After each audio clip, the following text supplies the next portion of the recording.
open with what we were really doing in that relationship. And that's why it kind of fell apart, because the foundation wasn't solid.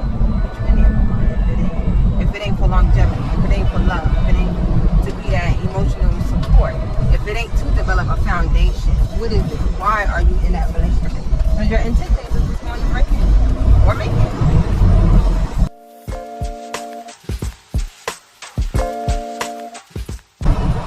So until I get my intentions right where they need to be, that's what I gotta do my solo dolo. But I had to go through some things to grow through that and understand that concept.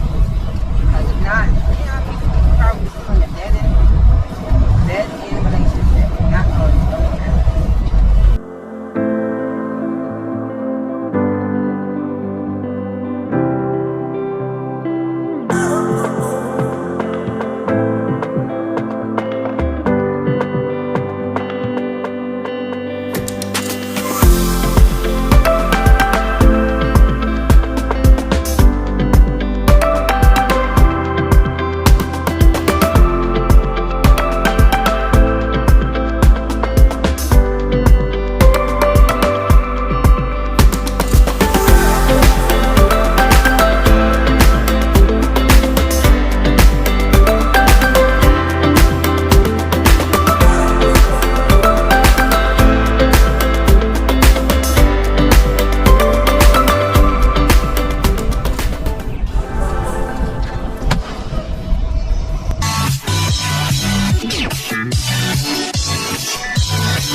on.